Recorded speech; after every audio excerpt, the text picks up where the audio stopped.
Al pie del Ávila majestuoso, a 920 metros sobre el nivel del mar, en un valle de verde geografía que se abre de este a oeste, surge Caracas, la capital de Venezuela.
And now, our feature presentation.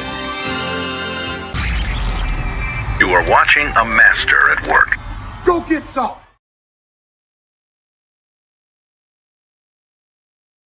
What is happening, my brothers and sisters? Welcome to another episode of The Combat Club, because it is a club where everybody can join in, because it is a club with 100% attitude.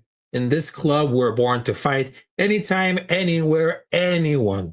And this episode is going to be dedicated to all the veterans and the troops on the Day of Veterans, which is on Tuesday, November 11th. So salute to the troops, salute to the veterans. And to be honest right now, we're almost getting there of the fight week, because you know what time it is. It is the UFC 322 fight card, motherfuckers. Because in this episode, we're breaking it down to the main event, main card, and the co-main event, which is 2 titles at the price of 1. Now, right now, we're here along with my co-host, Zenith, because we're bringing the thunder at lightning, because I just wanted to tell you how you're feeling this Wednesday feeling, because I know we're getting pumped up for the fight week. Yep. We're going to bring it to the noise to New York City right now. All right, ladies and gentlemen. Yes, sir. Make sure to subscribe to Capitán Rafucho. And there it is. Make sure to subscribe to Capitán Rafucho. And of course, Science Zenith is right there. Make sure to subscribe to him. And of course, follow those social media coming out there on Twitter, Instagram, Kick, TikTok, every time, because right now it is the fight week of the UFC 322 in New York City. Yeah, excited to be here. Sorry, I had some mic problems, but I got that fixed. But yeah, two exciting super fights. We got Delamenya versus Islam, and then we do have Valentina versus Ray Lee. Should be a fun fight card, and even just looking from the top down, from the bottom up. I mean, like this whole fight card is loaded. I know we're gonna concentrate on the main card tonight, and even the main card. I honestly think this is one of the best main cards of all time. If it does live up to the hype, definitely in the top 10. I mean, like this is definitely a stacked event, and I'm super excited to talk about it. Let's get it. Yes, we just wanted to keep it on because I know we're really pumped up for the main event and of course the main card, because this one is gonna be so much interesting that we're talking about it, because the UFC 322 is gonna be on Saturday on the Madison Square Garden. All right, because right now it is the opportunity to predict all those things that are around for the main card, because we're gonna talk about between for the first one of the main card. For the lightweight bout. First, we got Beneil Dariush versus Benoit Saint-Denis. Now, probably I will say on striking, I will say that Benoit Saint-Denis had the more threatening strikers. So he's longer than Dariush, and he used like his aggression to more meaningful manner when it comes to strikes, where Dariush kind of used like, oi, back off kind of way, because I know he's Australian. And for the wrestling and grappling, Dariush wrestling versus grappling of Benoit Saint-Denis, probably is going to be pretty close one, potentially like a 50-50. It just depends who has the better positions. Pause. And this is going to be like in Paris, they will take it down for Benoit Saint-Denis as luck. But since we are here in the United States, I think that Benoit Saint-Denis still wins this one. But it didn't quite happen here because, to be honest, right now, this should be really interesting to get a lot of the times the shooter can't portray right now, because on this side, because I know for the lightweight, they should be like at a quiet direction coming up there, because this is going to be like a fun one. Dariush is coming a fantastic win against Renato Moicano. He look in control of the fight for the most part. Now, Dariush is a little concerned on the feet, which is more affecting on the feet against Moicano, and strikingly, it's a little bit terrible. And Benoit Saint-Denis is coming a fantastic win against Mauricio Ruffi. It was perhaps one of the most important wins in his career since Mauricio Ruffi, such a hype-up fighter, and he thought that he shouldn't, non-stop pressure, but it's going to be like a risky pick. So I'm going there with Benoit Saint-Denis by knockout round number 1, because I honestly that how really look wrestling league, because they're still making all this right now. So I know the other thing that trains me at the size difference. Benoit Saint-Denis maybe only 1 inch advantage over Dariush, but the way he fights, the way he strikes, when he leads to the strikes and whatnot, he's a long-range striker. Whatever he wants to be, that 1 inch advantage can currently tweak around with a 4-inch reach if he does lean to strikes a little bit. So my prediction is going to be Benoit Saint-Denis knockout round number 1. I absolutely love that prediction. Saint Denis, man, he's been definitely up and down. Obviously, he's the ex-military guy. Basically, I remember him losing against Dustin Poirier, but we don't really count that. But if you look at his overall like fighting style, Danish is an excellent grappler. He is solid in all the phases of the sport, especially on top control and his wrestling. He's a veteran in the division. Saint Denis, as we talked about, he's a much younger fighter, obviously tested. But against Dariush, it is really gonna be hard to pick Saint Denis here.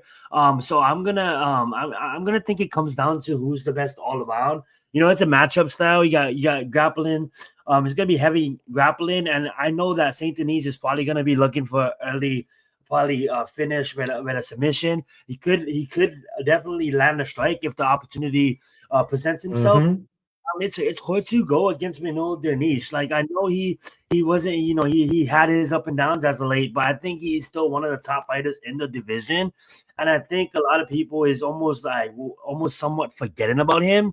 So with that being said, I have to go with my man Beneil Dariush over Benoit Saint Denis. I'm sorry for my English has left the chat. Money McConnell, man, right? And look at the people he lost against: Armin, Charles, some of the best in the sport. So give me Benoit. Give me not Benoit. I'm sorry. Give me Saint Denis. You know what? I'm gonna go at Dariush. I have to. I was gonna pick Benoit off him, but I can't. He's too. Dariush is too experienced. So give me that guy. Oh yeah, that was like a quite good prediction coming out there. So I love it. All right, so we got for the next fight coming out there, which is for the welterweight Leon Edwards versus Carlos Prates. Now, between for the striking, it's just like a battle of land this one.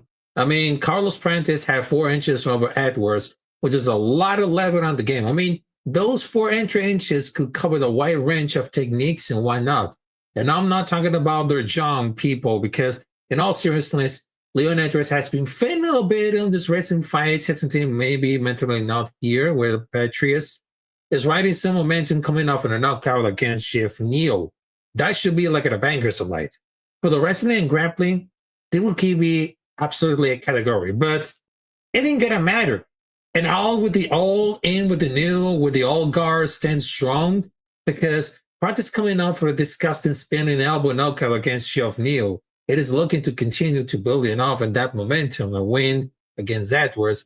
Now, Prates is weird to get rid of because I know he's standing the steroid forward pressure of fantastic boxing. But I have a thing that sometimes is too difficult could lead to Edwards looking like the more active striker. And Edwards coming out for a back-to-back losses against Sean Brady and Bilal Muhammad.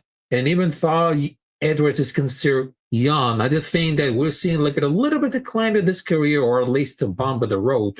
But Edwards is still very, very strong striker with disgusting kicks on the arsenal.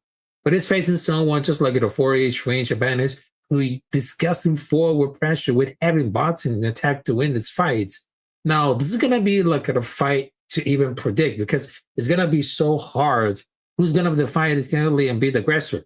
But the first round is going to be the most important one. So it's going to be happen with the pace of the rest of the fight. It may look like a frenetic pace. And Prates should coming out with the victory because he thrives in those battling bouts. But if it's slow and methodical, they're going to go for like Edwards' favor a little bit. So don't expect that Carlos Prates could be like a great knockout against Leon Edwards because he has the biggest advantage. His striking is good. And of course, his grappling wrestling could be like a great plus. So I will predict this. Carlos Prates knockout round number 2. Well said, well said. I mean, like Edwards, obviously ex-champion, very technical, excellent striker. Obviously on a decline, lacking fire. The spark in his last couple of fights. Hasn't really been motivated. It seems like. Then you go against a Prates that's basically a killer from Brazil, huge KO power. Definitely can put anybody's lights out. Only loss in recent times to Ian Gary. I know you see that 5 losses, but that's pre-UFC. You got Edwards that needs to go and look at utilizing the control.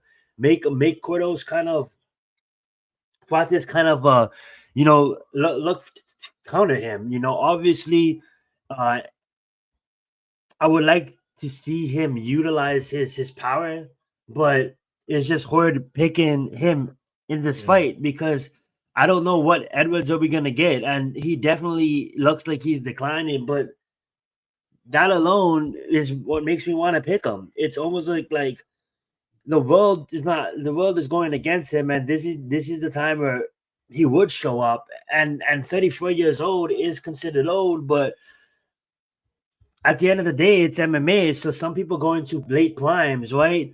Before I continue my point though, what's up everybody in the chat? Shout out to everybody in the chat. We got baseball in the house. We got producer LG Beats in the house. Thank you guys so much. And the Man Cave podcast in the house. So thank you guys so much for being here. But it's hard. It's hard for this one.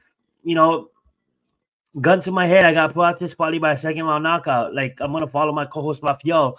But I honestly have a gut feeling that Edwards is gonna look like the best Edwards that we ever seen. It's hard for me to picturize Edwards losing 3 in a row. Even though he is looking like he's the decline. So hopefully maybe he gets his body right. He comes in at the best shape in his career, and then he has a second one, but highly unlikely. But I'm just making my decision. I'm gonna pick Edwards by knockout. Wow. Round 3. That is something great. Round 3. That was I love that. I love it.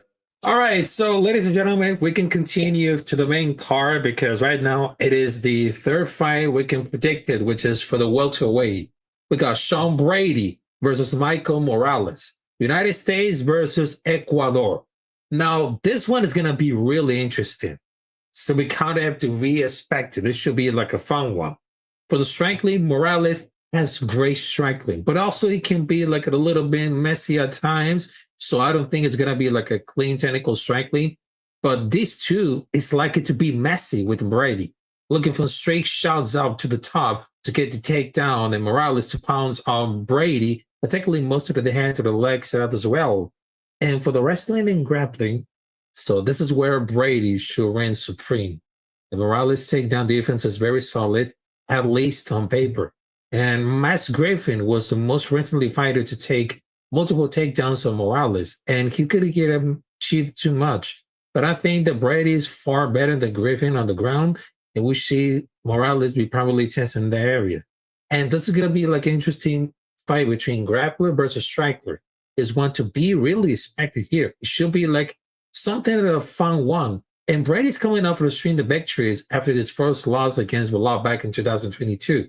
And he looked absolutely dangerous. His wrestling was always that key to the victory when it fights, and grappling is absolutely brilliant. His strange downward pressure, but he's on top of the control. It's something beautiful. And I know he was practicing along with John Pfeiffer, as known as the Body Bags from New Jersey. And he has a very clear wrestling edge, and I think we're going to see into him wasted a little time to find it to take down against much taller and longer Morales. And Morales going out for the fight undefeated. But in a way, the momentum that's absolutely brilliant to witness, the Morales liking to want to keep this fight keep standing. As we prepare for wrestling aggression from Brady, I do think the Morales is going to be used to boxing that's about countermeasure to attack Brady as enter but a takedown. And I got Brady winning on that one. But it's a fight to be extremely 50-50 because there's a lot of expectations being wrong or right. But that fight is going to be so much explosive. It's impossible to predict. So this is going to be like the first time in a long time.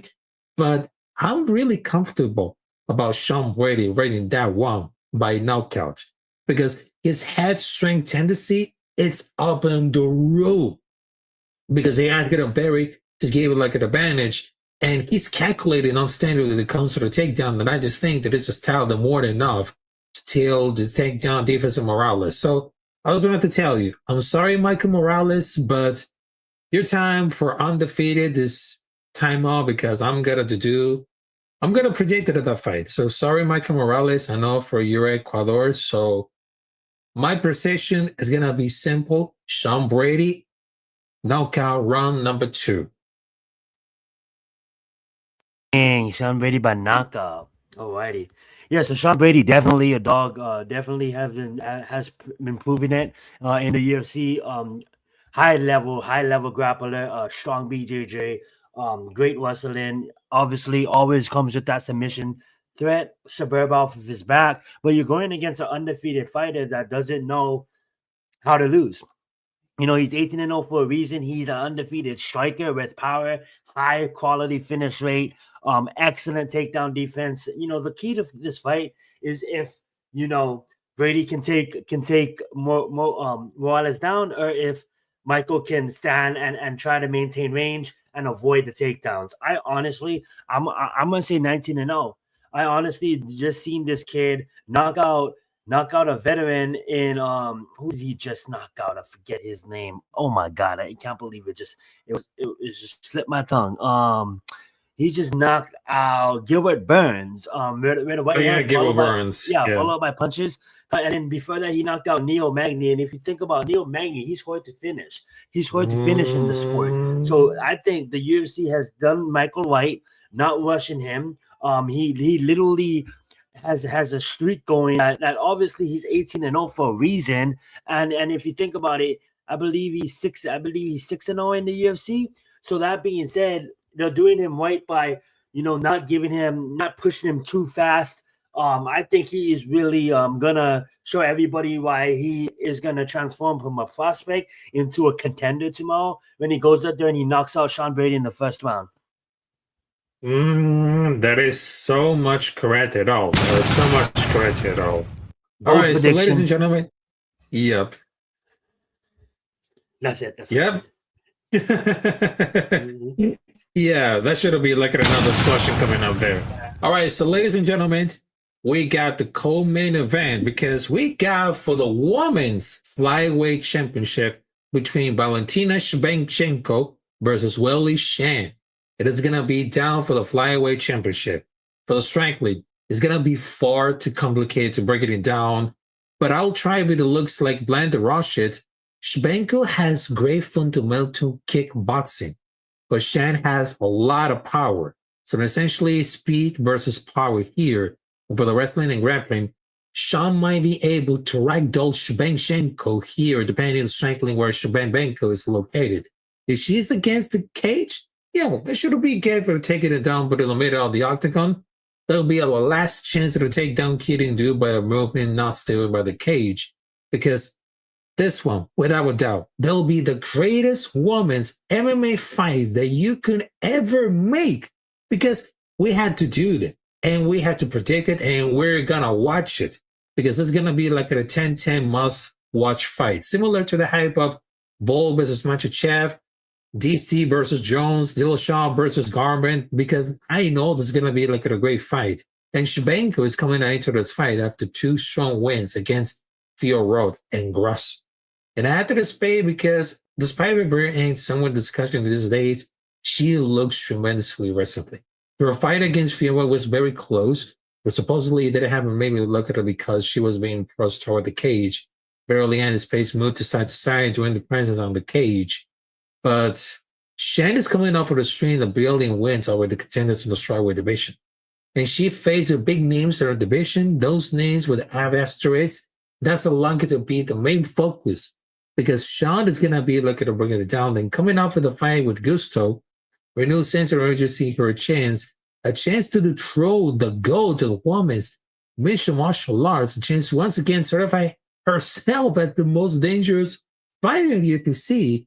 But I think it's going to be so much interesting to watch about this because this is going to be like a cleansing example. Let's just be fans for once and let's just enjoy like a spectacular that fight because that fight is going to be like a gift for every fight fan.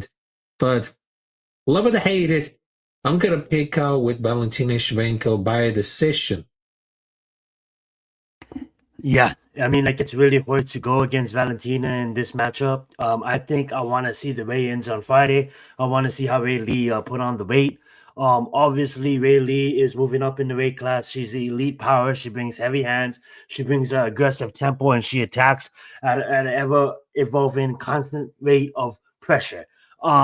And that's her advantage is to really pressure Valentina here. But I honestly think that she is just going to be outclassed here. I honestly think that Valentina I would honestly say I wouldn't even be surprised if she looks 2 levels above Ray Lee in this matchup.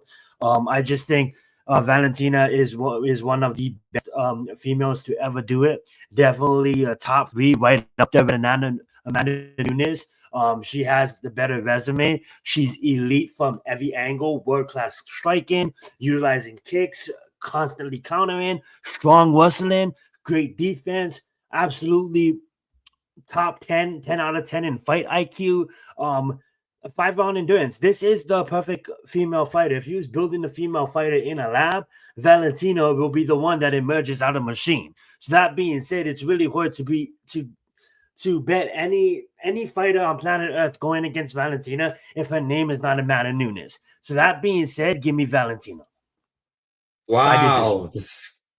Yeah, because that's going to be like a very interesting one. And I love to see one of the predictions because I know it's a much want see and don't even expect it because this one is going to be the fight of the night between Valentina Shevchenko versus Sean Wally because it's about precision, speed, power, and of course, who rule and the war on the women's mixed martial arts. So that's gonna be like a fun one. And right now, ladies and gentlemen, hit him out with the Bruce Buffer song because it is. It's time! It is time to predict the main event of the evening in New York City at the Madison Square Garden between Jack Della Maddalena versus Islam Makhachev for the welterweight championship. Now it's striking. Jack Della Maddalena has every single advantage on the feet. And well-laced Islam can certainly land power shots. So they're thinking they're going to be like a skill set and ability comparison. And Jack Della Maddalena is miles ahead of Makhachev. And for the wrestling and grappling, there's going to be like the opposite to say here because Jack Della Maddalena is a few steps behind Makhachev in the wrestling department. But his wrestling defensive liars is absolutely brilliant. It should be like really interesting to see how he handles Islam Makhachev Dagestani style of wrestling because people never forget that all the fighters in Dagestan, which is Islam Makhachev, Kasmet Chiamer, and of course, Galviv, they know exactly about for this style of wrestling, which is an important key. Send him 2-3 years Dagestan and forget. Yes, that's what they decided. And between for that fight, which is the main event, Jack Della Maddalena is coming off with a fantastic victories, including an outstanding win against highly motivated Bilal Muhammad, which I was stunned how crisp Jack Della Maddalena looked on the feet. He looked like a elite boxer and who had exactly good footwork and takedown defense. And that's exactly what it is. Jack Della Maddalena is a welterweight champion for a reason. He's one of the most well-rounded fighters in UFC and is technically potentially below the Makhachev, who brings such nasty wrestling with a near endless pace. However, Makhachev, they have some concerns about for the weight cut. Because I will keep an eye on Makhachev here. Not because for the strengthening, the wrestling, and everything skill related, but the weight cut. I assume that Makhachev move on to 188 to 199 pounds in bulk, muscle, and all of that jazz. He needs to cut back like 170 pounds perfectly to be able to win the belt. But all the strengthening and wrestling is already spoken about it. I just wanted to the pressure and the utility that you realize when he fights because it's really otherworldly. Makhachev is fantastic to keeping up on the busy. It's essentially like a domestic toddler that sounds to parent. No matter what the toddler does, it does really piss off and annoy the parent, and that's exactly what enough it is right now. So I had Jack Della Maddalena winning the fight for a long time because I believe there was weight classes for a reason. And I'm intrigued with his weight move by Islam. And I just think that Jack Della Maddalena is a monster. If someone like Volkanovski can give Makhachev problem the fight round, I see like a little reason why Jack Della Maddalena won't do the same to Makhachev.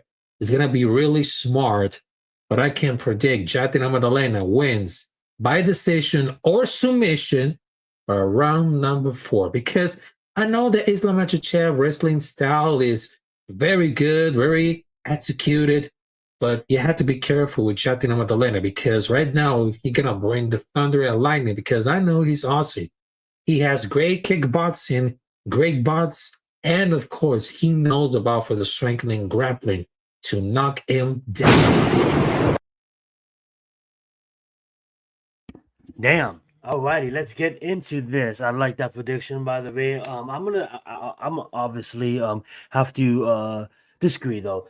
I don't say obviously. I just feel like Jack is definitely everything you said is correct. High paced striker, excellent volume, excellent boxing fundamentals, good condition. He knows how to push the pressure. He fights high pressure rate. But one thing that I'm noticing when it comes to wrestling, when it comes to BJJ or even judo, high skilled level fighters know how to maneuver the position of the body weight. And I just think Islam does that so perfectly. So that's why you can get a 170 guy in BJJ submitting a 230 guy in BJJ. So I kind of think that the weight wouldn't really be that big of a factor in this one. I honestly think that Islam is gonna be more defined and is gonna put on the pounds appropriately to move up, not like a fluffy max when he fought Destin the first time. I just honestly feel like you said, this is a true striker versus grappler matchup, and it's just hard for me to pick Jack because I just truly believe that Islam is on a different level. And Jack is. I'm not saying I'm not gonna be mean, and I'm not trying to sound mean, but I think Jack's gonna. I'm not saying it's gonna be easily for Islam, but I don't think this is going to be the fight that everybody expects. I honestly see it one-sided. I see Islam controlling the fight. I see Islam taking the fight wherever the fight wants to go. Jack is 8-0 in the UFC, 18-2 overall. Islam got double his wins in the UFC. Islam is 16-1, 27-1 overall. If you line up the resumes, there's not even a fucking question. You can Jack beat two people that is really wow to me, but even his come up, the reason why everybody is so high on him is because even his come up, he's going in there and he's knocking all these guys out, and he's level fucking punching people and shit like that. And then the first round knockout and the first round rear naked choke, and he's doing all this crazy shit.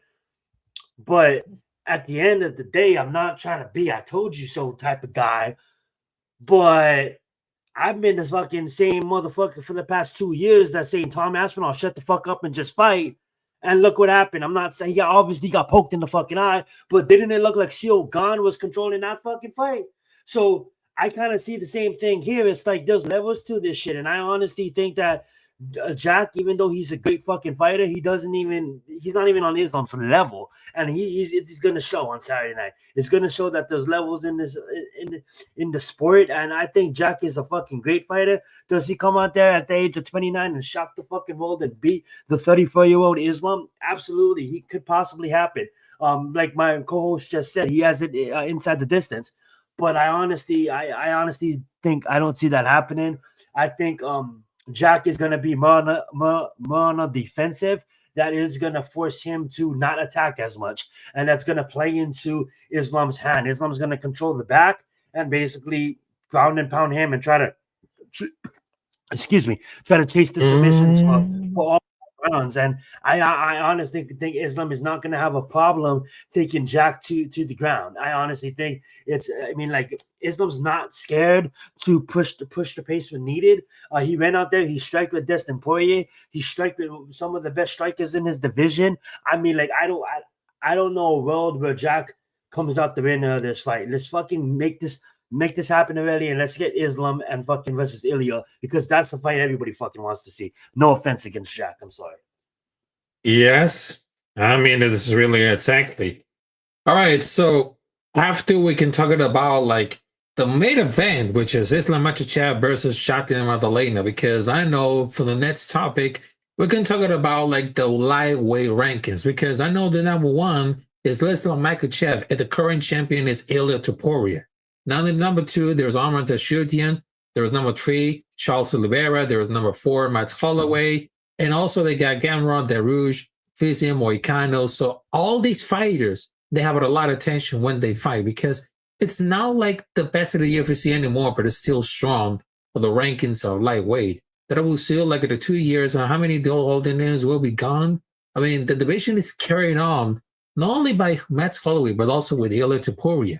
And most of those fighters on that list, which is a lightweight division in multiple aspects, they rely on the combat sports, grappling, wrestling, strangling. The only ones that show pretty shortcomings into, like, for example, there are some Danish grappling, roughly grappling, there's wrestling, there's strangling for the grade, and also for the Chandler's IQ. Not everyone's gonna be like a real rounded Makhachev, obviously, but it's not like they're completely like bones at the top 5, like currently on the light heavyweight and heavyweight, for example. The only weight classes that come really close are welterweight and bantamweight, but it's very close because bantamweight has a Miley.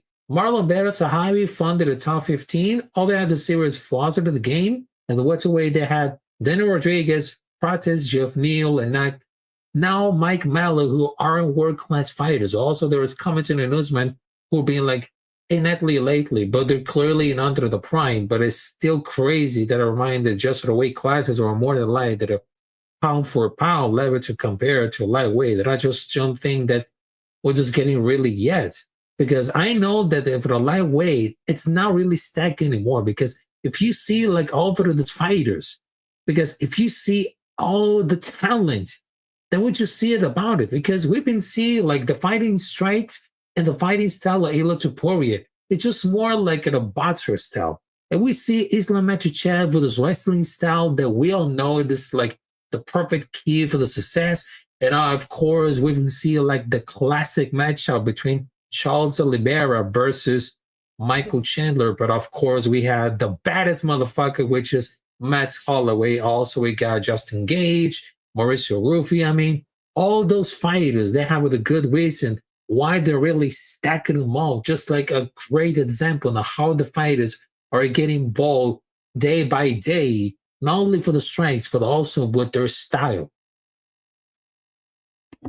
Yeah, dude, you're absolutely right. I mean, like the UFC and this generation of the UFC is just it's so fun. I mean, like we've been around for a while. I know you've been watching the sport for, you know, just as long as me, if not longer. And I kind of just feel like, this is the kind of the best generation that we've seen. And it's imprint from everybody that came before them that paved the road, for these fighters to fight on. I honestly just think that with the next generation of fighters, it's it's real easy for us to be recency biased and see a guy do something amazing and then jump on his bandwagon when we truly have to give homage and pay homage for the people that came before. And I kind of feel like with Islam, I mean, like it's surprising to me how like just not too long ago everybody's talking about him being like moving up on the Mount Rushmore ladder, on being in position to almost get on. Now everybody knows my Mount Rushmore has 4 people, and if I was to create my personal Mount Rushmore, the 4 people will probably include GSP, John Jones, Khabib, and Mighty Mouse. It's just my personal list. But I truly kind of believe that not too long ago everybody was talking about Islam kind of being that 5th, 6th, 7th. Exactly. In that spot. And it's crazy to me how now Jack goes and he does it what he does against Muhammad, and you look at the odds and you look at the MMA community, and it's almost like oh wow, maybe he can beat Islam. But there's difference between Muhammad type of fucking wrestling and Dakistan type of wrestling. Nothing against Chicago. And I just kind of feel that like, how do you? I mean, like this is why they have to fight, and this is just my personal opinion. So everybody's entitled to their opinion, but I just kind of feel like for me, I can't. When I look at Jack, I don't even put him in the top 20 right now, and that's just me personal. I don't even put him in the top 20. I can name probably 19 fighters that's better than him, even though he's the best welterweight on the fucking planet. That might sound absolutely absurd to people. Maybe that'd be nice. I'll probably put him around 15. So definitely in the top 15. But how do I go on almost fucking Islam almost making Mount Rushmore to him losing against Jack? That's not even in my thought of Mount Rushmore. So that being said, I just think that Jack is a great fucking fighter, borderline elite fighter. And if he goes and he shows and he beats Islam, he's borderline elite. I'm a fan that is really hard to win over. I mean, like it took Ilya fucking to fucking knock out Max Holloway until I'm like, oh wow, okay, this guy is really about that life.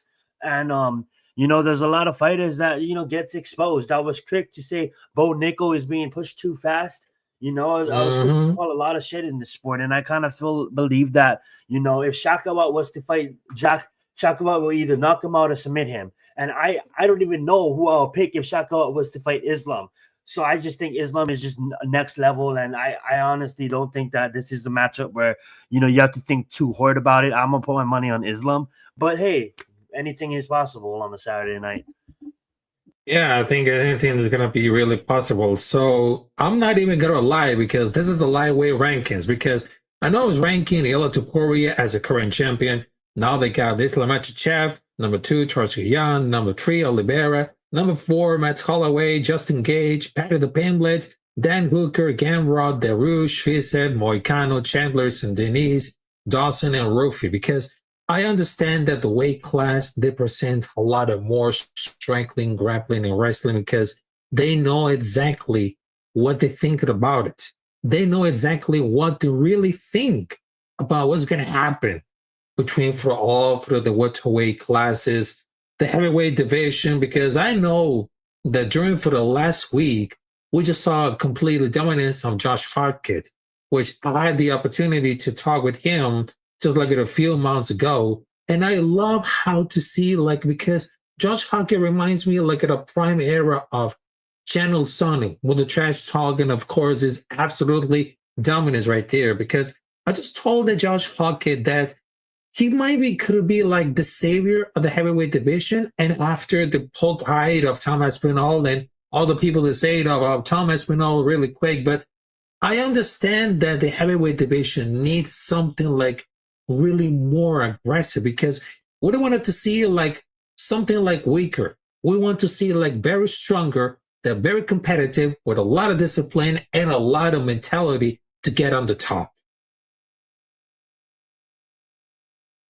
Absolutely. And if you look at the heavyweight division, it's a division where you don't have to be fully mastered of all the crafts. I mean, like you can go in there as a blue belt in BJJ and get away with it. I mean, like this is the division where you can be half rounded. You know, you don't have to be well rounded. You don't have to be, you can just fucking specialize in boxing, never fucking wrestle a day in the life, and probably get a couple of wins. I'm just being honest. I mean, like the heavyweight division is a division where I'm not saying you don't have to train for it, but you don't have to really cut weight, and you really don't have to be as skilled as if you was in the light heavyweight division or some lightweight division. I'm sorry, some of the smaller divisions where you try go fight a lightweight with not having fucking BJJ and wrestling.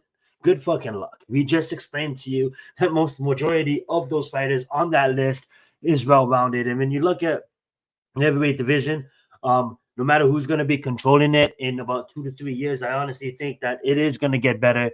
We are going to be looking at super heavyweights that's just going to come in and not in the scale of weight, but just in the scale of skill. They're just going to be outperforming all these heavyweights that came in the past. So I think Nagano was kind of like this super freak. I think in 2030 there's going to be like 5 Naganus in the heavyweight division. Yep. I think it's going to be so much right on this one now. All right. So I know there is going to be like the last topic, because we're going to talk about like over the leg of this one. Because have you ever thought that before, because I know 2026 is going to be like a great year in combat sports, but what would happen if the UFC White House coming up there on July and they have super fights? Because I understand that should be like so much incredible, because first they have for the main event for the White House card, because they wanted to bring John Jones versus Alice Pereira as main event and Islam Makhachev versus Ilia Topuria as co-main event. Because seriously, I mean, if Islam could beat Jadina Magdalena, I mean, this is going to be like a good looking two double champions facing off at the White House event. So I think that Islam versus Ilia, that could be more exciting fights in a long time, because it is about boxing technique versus wrestling. And for the case of John Jones versus Alice Pereira, I mean, I don't know, it's going to be like a super fight around for the heavyweight, because they're going to be like the perfect headliner. Because I know that Alice Pereira dominates, it became so much incredible that it became one of the greatest fighters in this generation of the UFC. Because I really understand that some people to say let's bring up Alice Pereira versus Tom Aspinall to the White House, which is, I don't know, that's pretty reliable. Neither one has to pull off to the fight of the UFC, and neither has ever like a boring fight. But Pereira is looking to make history to answer the first three-weight champion, definitely marketed enough to get casual fans instead. But I know it's going to be so much important to try to win it at all. And I know that Jones dug at his grave how they handled the Aspinall situation. It should not give you like what it looks like for the entire time while making a jog of the division. Luckily, it seems that Dana White had to come to the sense and will even giving it. Even John Jones is begging for a lot of time to be there on the White House card. But it will be like a heavyweight with no championship on the line. So while they're going to the headline, they personally will have a chance. But Pereira will training with Kevin Gastelum, so that this won't be like a problem. In fact, Alice might even miss heavyweight for at least like 5-6 pounds. But I know that Alice Pereira is going to be really dominant.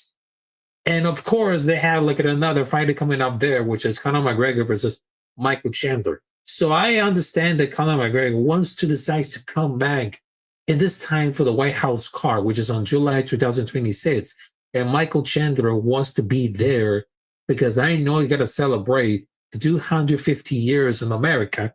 And for example, I know the Conor McGregor versus Michael Chandler will be there for a while because I know that Michael Chandler wrestling, it's undeniable. And he always cutting down for this promo. And Conor McGregor seems like the kickboxing style is a little bit rusty, but it doesn't seem like very like an issue on it. Yeah, I honestly think that this White House court is going to be special in a lot of different ways. Not only is it going to be celebrating the 250th anniversary of the country of America, but also, like Rafael just explained, it is going to be a super court, stacked from bottom to the end. I think we should start looking at this court a little bit different. I honestly think that the first fight of the night could easily be a pay-per-view headliner, main court kind of fight. I honestly think that when you look at it, I don't think they're going to pack it with like 14 or 13 fights. I think there's going to be about 9 to 10 solid fights. And it could it literally could open the first fight of the night could literally open with Michael Chandler and McGregor. Like the first fight, not of the main court, actually the first fight of the prelims could be Michael Chandler and McGregor, because by then there would not be prelims. It'll just be one whole event. It'll be like the Thanksgiving parade, where they reserve TV for like a fucking 3 hours, like the Super Bowl kind of, in a sense, where it'll be like a special. It'll be the UFC White House special. It's not even going to be a numbered event. It's just going to be called the UFC White House special. It's probably going to be about 4.5 hours, and I can see a WrestleMania type of feel to it, where it's just a stacked fucking card. You have 9 to 10 great fucking fights. The card might open with a Michael Chandler versus McGregor. John Jones and Alex might not even be the main card, because might not even be the main event, because they don't hold a championship. A lot could change by then. I could see if Max Holloway fights in early January, him and Oliveira that do it in early January or March, I can see one of them having a fast turnaround to fight on that court as well. Hopefully Max can get it done against Oliveira, because I think that's going to be Oliveira's last fight for the BMF. I would like to see the BMF be defending on that court as well. This court is now 6 months out, so it is going to be talked about, and matches are going to be starting to come out. I think it's going to be bigger than 300, bigger than the Sphere, bigger than 200 and 100. I honestly think this is going to be the biggest event that the UFC has ever put on. Not only that, it's just because the homage. I mean, like Donald Trump opened up his doors at Taj Mahal when the UFC first started, and I honestly think that, being how close they were, UFC Dana White literally is gonna probably just do one for the country of America, obviously, but one his friend, obviously Donald Trump. We all thought it was a joke when he's like, just doing a speech one day, he's like, we're gonna have a fight here at the White House, and everybody's like, what the fuck, how are you gonna do that? Then the renderings are coming out. They're putting on a whole show. I mean, like, it is gonna be pretty fucking epic. I could see fireworks get shot out. Utilizing fireworks, and just a big happy birthday to America. So, consider this fight card. No matter who fights on it, you're gonna have a main event from fight number 1 to fight number 10, and I honestly think that's how it's gonna go. I don't think we're gonna have like a 5-fight main card, a 5-fight prelim, a 5-fight early, a 2-fight early prelim. I think it's gonna be like straight solid 1 card, just straight 10 fights, and it's gonna be some of the best fucking matchups you ever seen in your lifetime. Yeah, that's exactly what we have. Like 3 to 4 championship fights. Like, imagine that. Imagine the main court fucking, like, imagine like fight. Well, not the main court, but imagine like fight number 5 is John Jones, or like, sorry. Imagine like fight number 7 or 8 is John Jones versus Alex. But previously, that being that John Jones is the GOAT and Alex Alex is the company right now. I could easily see a title fight going, like a bantamweight title fight with Mawab going before them, and some kind of strange shit like that. So like 10 fights with title fights mixed in. But so like Conor McGregor and Michael Chandler will open the card, and then you get a title fight in fight number 2. You get a title fight. I could see just 10 solid fights. None of this main card, none of this prelims, just a White House special with fucking solid fights from beginning to end, man. It's gonna be fun. Exactly. Because I really hope that I really hope that this main card of the White House coming out of July 2026 is gonna be really important, because I know it's about like the talent, it's about the skill, but also there's gonna be like a fight, because I would love to see like so many fights in the White House card on July, because not only I just wanted to get impressed of the super fight between Alex Pereira versus John Jones, or maybe Islam Makhachev versus Ilia Topuria, but there's one fight that I would love to see, which is definitely like a great reason, which is Harrison versus Nunez for the women's title. That should be there on the White House card, because not only those women have great footwork, but also they have great striking, grappling, wrestling. I mean, there's nothing else they can do about it. And I love to see like between for like Nunez versus Harrison going up for toe-to-toe, who would be like the baddest woman ever on the planet.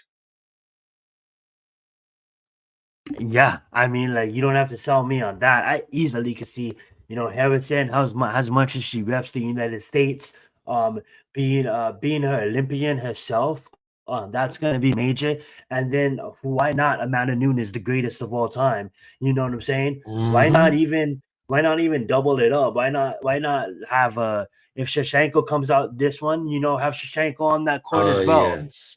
I can just see like being representative where every single division will have a fight. You know what I'm saying? And like, I honestly think it is going to be one of the best fight cards ever put together. And that's just because Dana White doesn't know how to lose. And he always has to break his own records. So, you thought the sphere was crazy. We didn't even see anything yet. You know what I'm saying? Yeah, I wouldn't be fucking surprised in 2045 we're announcing a fucking fight on the moon. Like, you know what I'm saying? Like, it's just gonna get crazier and crazier. Yeah, this is gonna be really crazy and crazier. All right, so ladies and gentlemen, that's it for this episode of the Combat Club, because it is a club where everyone can join in, including mixed martial arts, wrestling, and boxing fans, because in this club we're born to fight. Anytime, anywhere, anyone. So make sure to subscribe to Capitán Rafucho on YouTube.